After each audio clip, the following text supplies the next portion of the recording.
It is a book on 21 days of being able to pause intentionally with great courage and compassion, to not compromise what you know you deserve.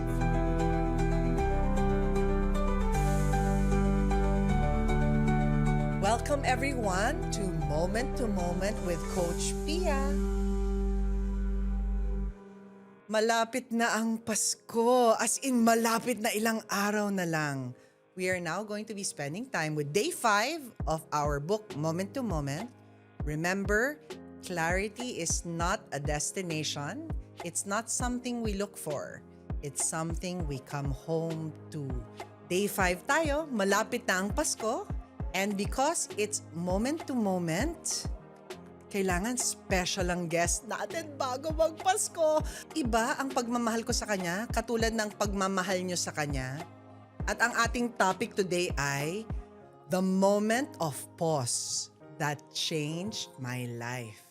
Actress and also a producer, she is a queen. Internationally acclaimed Best Actress from Cairo International Film Festival and Fantasporto International Film Festival, one of the Philippines' best actresses of all time and youngest Hall of Famer. But her best roles yet are chef, daughter, sister, friend, wife, and mother. A woman who needs no further introductions, Judy Ann Santos Agoncillo. Hi, Hello, Coach! Juday! Hi, everyone! Hi, Coach! Finally! Grabe! Nagka-podcast ka na finally. At ikaw ang isang inspirasyon kung bakit natuloy ito. Natutuwa talaga ako. Iba talaga magmahal si Judy Ann Santos Agoncillo. Meron lang akong trivial question. Yes, Coach. Kailan kita tatawaging Judy Ann Santos Agoncillo at Judy Ann Santos at Juday? Juday?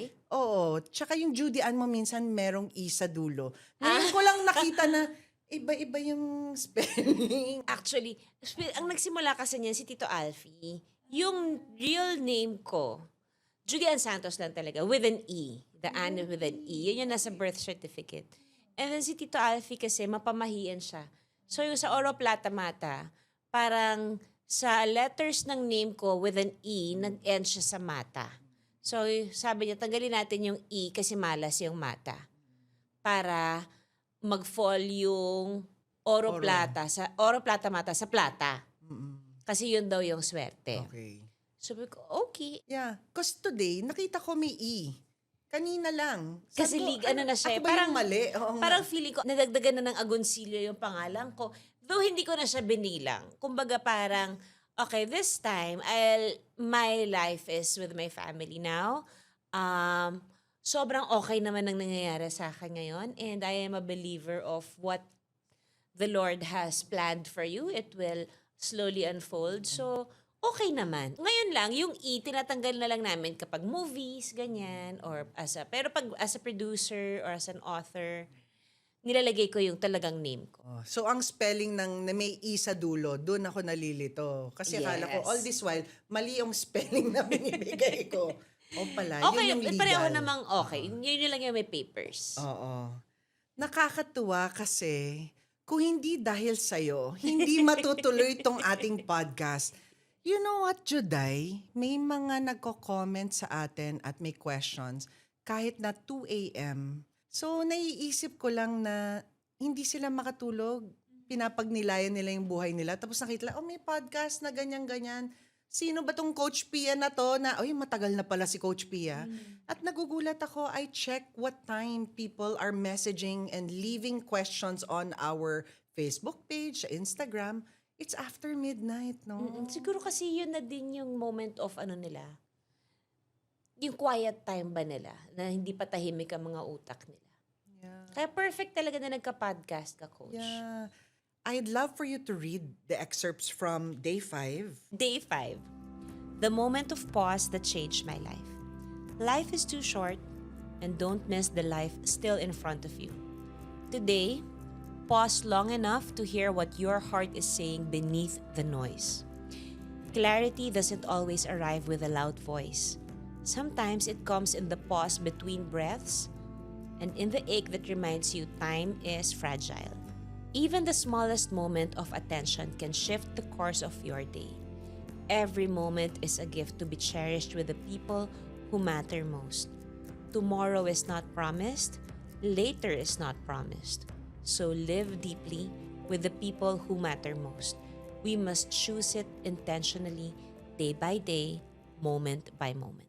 Listening from the youngest Hall of Famer. Ganyan eh, kapag Hall of Famer ka. Para masabing, wow, naabot na niya yon, ang bata-bata pa niya. Tsaka yung talagang kada lingon, may litrato mo sa EDSA, di ba? And magandang marinig nila na hindi yun yung nasa isip mo nung times na yon that you were starting in the business. Hindi yun yung goal. Hindi talaga. Pero, andun siya sa sana isang araw. Hindi ko siya isinulat sa bato at ipinangako sa sarili ko na balang araw nandyan ako. Gagawan ko ng paraan na mapunta ako dyan. Hindi. Though actually going back, wala pang billboard masyado nung mga araw, di ba? Ng mga artista. Ang pangarap ko lang nung araw, maipinta yung mukha ko sa billboard ng pelikula. Kahit maliit lang. Gusto ko nga lang makita yung pangalan ko sa billboard ng pelikula. Yung pintura pa. Yeah. Simple lang ang pangarap ko. Na maganda siguro yung mga, iba rin siguro yung may commercial, no? Iba rin siguro pag nasa loob ka ng TV, no? Mga ganon. Pero, hindi ko ginuhol na maging artista. Nangyari lang siya. Kasi nagkataon ng time na may border kami na ipapa-audition niya yung kalaro ko. Tapos, nakiusap lang si mami na, ihatid mo naman si Juday sa tita niya. Sige, sabi niya, sige, ihatid ko si Juday. Sa San Juan lang naman siya. Sa Regal Films lang naman yung audition. Isasabay ko na siya. Sabi ni Tita Linda nung time na yon, mag-audition ka na din. Andito ka na rin naman. Okay. Nag-audition ako. Hinatid niya ako sa bahay ng tita ko. Kinabukasan, birthday ko. Tapos piniisip ko, bakit ako nandito? Birthday ko pala bukas. Ba't wala ako sa bahay namin? Okay. Sige, dito na lang ako mag-birthday. Tapos ito lang ako, Lord, kung para sa akin to, birthday gift mo na sa akin. Okay, good night. Ganon kabata yung dasal. Tapos doon na nagsimula yung pinatawag na ako ni Mother Lily for Kaming Mga Ulila. So technically, my first teleserye was Kaming Mga Ulila. Okay. And then Ula, and then Mara Clara. Oo. Pero lahat naman yun, hindi naman ako ang lead star talaga doon. The day 5, when I was thinking about it and wondering, sino kaya yung guest na para dito sa day 5 na to? Because the moment of pause that changed my life reminds me of how you were more than 10 years ago when I met you, tapos I how know. you've transformed. Did I? Oo. Sabagay nag-English na me. Did I? Diba? Kasi, and when I think about the inner work for that day, it talks about even the smallest moments you pay full attention to. So, ikaw yun, Juday, nung kabataan mo, even those smallest moments, the shift kasi that happens within us has nothing to do with the preference of other people. And that's where I know strong talaga yung inner work muscles mo. Kahit may opinion yung ibang tao, hindi mahalaga sa'yo na sila yung pasayahin or sila yung i-convince na madalas nangyayari. Parang kapag ka nagustuhan ako ibang tao, tsaka ako nagiging masaya. If I remember it correctly, around 2005, 2004 or 6, nung nagkaroon ako ng demanda, ng case against BIR. Before that, I had an issue with Meralco. I endorsed, naging spokesperson ako ng Meralco. Parang sunod-sunod kasi yung issues na nangyari sa buhay ko nung time na yon. When my BIR case happened, unang kaso buong buhay ko, and then yung buong proseso na pagdaanan ko mula sa pagpapiano, sa mugshots, lahat ng cameras nakatutok sa'yo. And I had to make a conscious decision and effort na mag-news blackout. At that time, me and Ryan were already dating. So, when I was with Ryan at that time, so natutulog ako sa kwarto niya, si Ryan natutulog sa kwarto ng parents niya. Coach, hindi ko napansin, 2 araw akong tulog. Tapos may isang mahabang pause ako na nagawa nung araw na nagising ako na parang pagod na pala ako. And then I realized na, sa laban na to, wala akong kasama. Basta ang daming nangyayari, yung hindi ko naiintindihan, nagtatrabaho. Para sa akin, nagtatrabaho lang ako. Sumunod lang ako sa gusto ipagawa ng manager ko sa akin. I was literally working 24/7. Pag wala ka palang kikitain, ikaw lang mag-isa. But you'll still have your family. Pag may kinikita ka, biglang ang dami mo kasama. Pero pag may problema kang pagdadaanan na pwedeng sumabit ng mga pangalan nila, biglang wala silang kinalaman sa'yo. So that was my moment of pause at the time na, okay. It's time that I take control of my decisions, my life, my worth, what I want to do, what projects I want to take, how I will reinvent myself. Nice. Tulog na yon na mahaba, na sinabi mong nagulat ka rin. Yun pala yung kailangan ko. Yung tulog na yun, dun ko na-reset yung sistema ko na. And dun kasi yung pag-sink in ng realizations na, one, okay, yun nga, laban ko lang to. And nakikita ko yung mami ko na talagang affected siya eh. Kasi nakikita niya kung paano ko nahihirapan. Two, ako lang naman na magbabayad dito sa BIR. Wala naman akong ibang katuwang dito. Yeah. So might as well take control of it already. So I changed my lawyers. I took control of everything. Trinabaho kong matapos siya. Buntis na buntis ako. Nag-testify ako.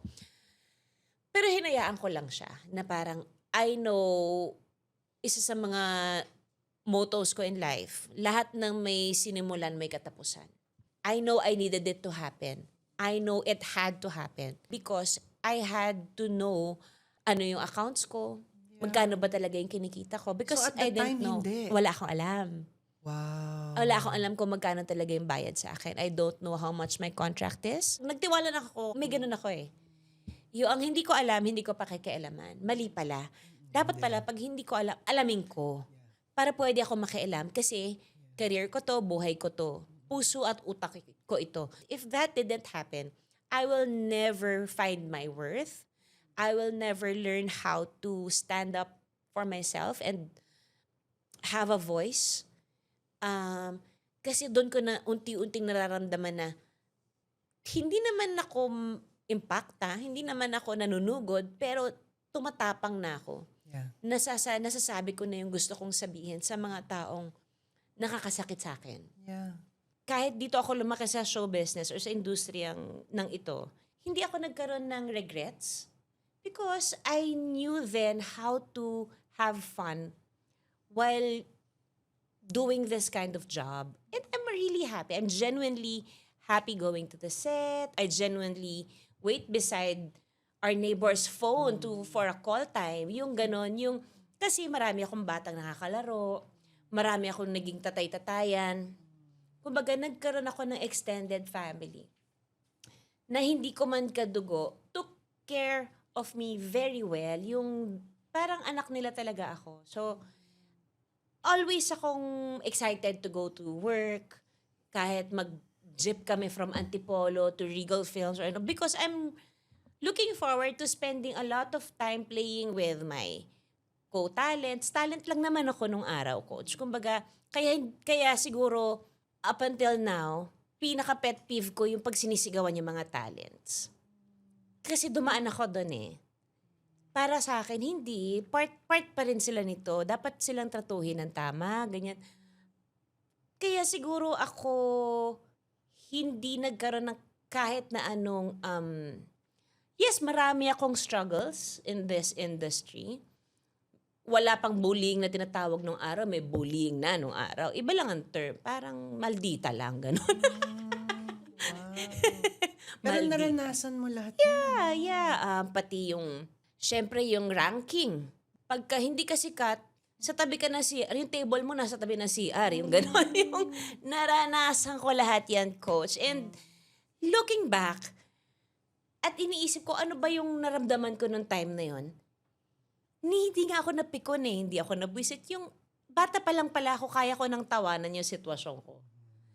Kasi hindi naman ako naghangad na, dapat ganito yung trato nila sa akin kasi maraklara na ako. Yung wala, I never had an attitude na dapat kasi title holder na yung teleserye ko. Dapat may special treatment kami. Yung I knew then kung ano yung place ko. I know my worth. I know who I am. I'm just trying to work. But I am having fun as well. So, yung memories ko while acting nung bata pa ako, masaya siya. Masaya siya. Hindi lang talaga ako mapagtanim ng sama ng loob. Kasi para sa akin, anong point? Di ko naman alam kung makakasama ko pa sila. Or baka naman yun lang yung unang impression ko sa kanila. So parang, meron pa rin ako, kaya baka may next chance pa, baka may next chance pa, baka may next chance pa. Ganun lang ako. The funny thing about you're talking about that BIR case, na medyo tumagal ba siya, Juday? Tagal, coach. Taon ba yun? Yes. Natapos yung case, magwa 1-year-old si Lucho. Wow. So, ganun kabilis ang hostisya natin, Oh. guys. Yeah. Kasi Yes. when I think about the frustrations you had in initially just taking all of those jobs, sabi mo, kasi you are a good talent, 'di ba? Sabi mo, you are obedient. So, ganon. Pero kahit na yung BIR case na yon, it was a case, it was a challenge. Meron akong narinig na freedom na nangyari doon, na dahil hinarap mo siya, inalam mo na Yes. lahat, it was actually an opportunity for clarity. Nung nagsisimula na akong bumali, nakakaramdam na ako ng freedom. Nakakaramdam na ako na, okay, like when I did sa Bell, and yung freedom ko na yon, siguro, ngayon masasabi ko siyang freedom, pero nung time na yun, ang tawag ko lang doon, nagre-rebelde ako. But now that you're pointing it out, it was actually freedom. It was freedom. I was creating my own freedom of platform to a platform from my own creativity. Kailangan alam ko at gusto ko yung ginagawa ko. And at the time na bilang siguro old school and all, ang gusto niya, ang image mo or aura mo or whatever, isa lang. Isang kulay ka lang. Yeah. Eh nung time na yon, hindi ko naman alam yung dapat nagre-reinvent ka eh. I never thought that it was already part of me that's creating my own career or my own path in acting. Para sa akin, binabrand essence ko yung sarili Sarili ko. mo. Yeah. Pero nung time na yon, I was happy, genuinely happy, making different types of projects na may variation na. Then, andun yung pag-sink in sa akin na hindi ako pwedeng basta lang sunod ng sunod. Lalo na kung hindi ko na talaga alam yung nangyayari. Kailangan ko nang hanapin yung butas or I had to create my own hole to get out of this box already because I am already draining myself from the people who I thought was actually these people that would take care of me. Tsaka the many years, no? You started with him. How old were you? Ang dalaga na ako. Kaya ang tagal din ng pagsasama namin. Kasi we never treated each other naman ng talent and manager. Trabaho It was deeper than that. I think when it comes to defining what it takes for you to be intentional in that pause, kasi you saw the beauty behind his intentions kahit na, di ba, hindi naging masyadong okay after a few years. The BIR issue created your voice and nang na-practice mo na yon, nagtiwala ka sa sarili mong voice. Ayaw kasing maisip ng mga listeners natin na kailangan nila magrebelde para mahanap nila yung voice nila. Kailangan Magkaiba. niyo lang maintindihan kung ano yung pinanggagalingan niyo. Yes. Ako naman kasi ang haba nung pinanggalingan ko. I just use the word or the term pagre-rebelde kasi yun yung experience ko. That was my own personal journey.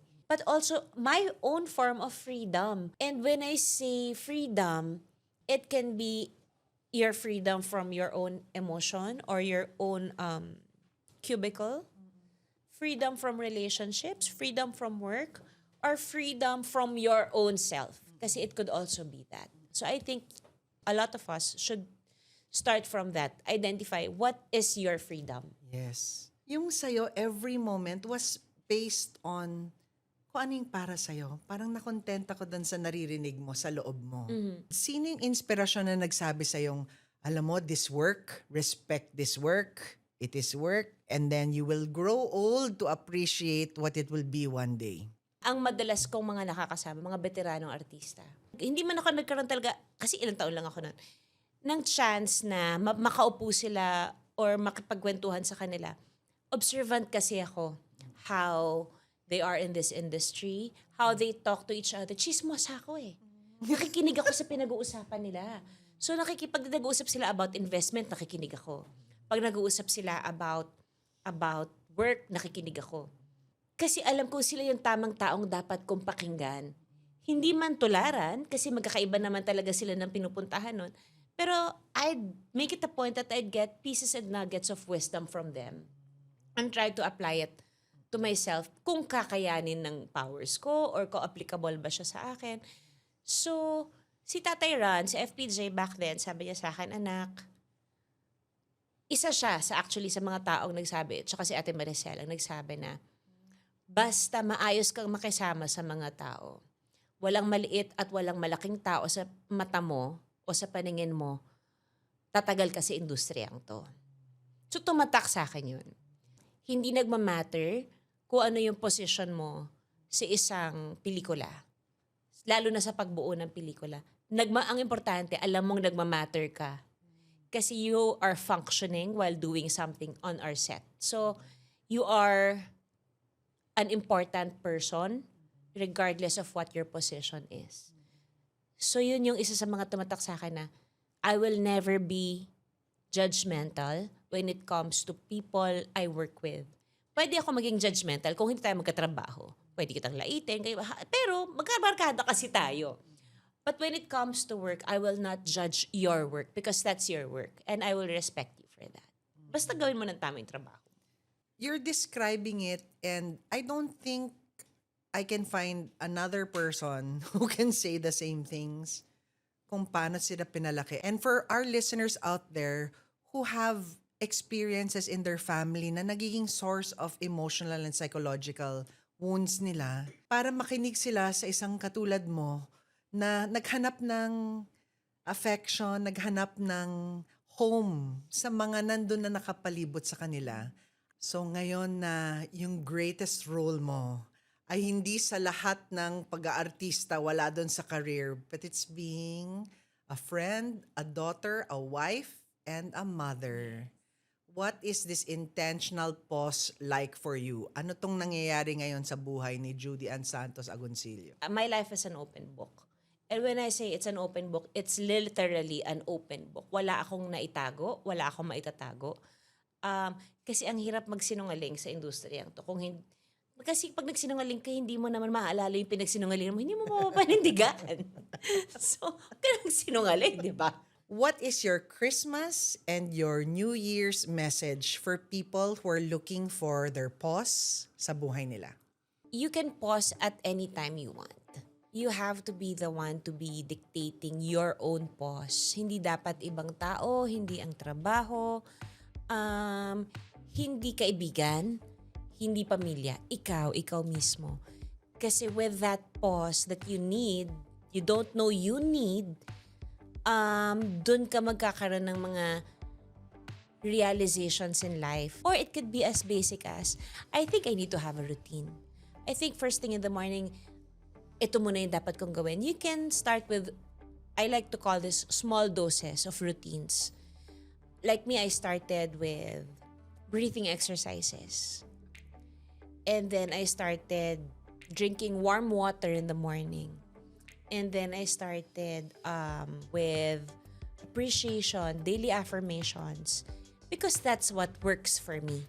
It is what's making me happy and para akong na-energize na, okay, bago ko gisingin yung mga bata, first thing I'll do is, pagbukas na mata ko, I'll pray, brush my teeth, breathing exercises, I go down, I drink my warm water, then I wake up my kids. That's my routine. Those are my pauses that I make at the start of my day. So it could be as basic as that. But if you need to change something in your life, you would need a long pause. Away from your family, away from your friends, just you. And I think sa isang beses, sa isang taon, kailangan natin ng pause. Ang ingay na ng mundo eh. Ang daming opinion. You don't want to push yourself to the wall na parang biglang wala ka ng choice. But in reality, all of us, meron tayong choice natin. Ito lang yung dapat nyong harapin. At dapat nyong aminin sa sarili nyo. Sinabi mo ba sa sarili mo na wala kang choice? Dahil wala ka talagang choice? O sinabi mo na lang yan sa sarili mo dahil para lang tapos na yung usapan? Pero alam mo naman na may choice ka. So don't corner yourself or don't put yourself in that corner na nag-aano ka, yung nagsa-self-pity ka na. Kasi yun na yung magsisimula na yung depression, magsisimula na yung, kasi parang kawawa naman ako, malungkot ako, wala nakakaintindi Lumala sa akin. na yun, oo. Your life is all about you.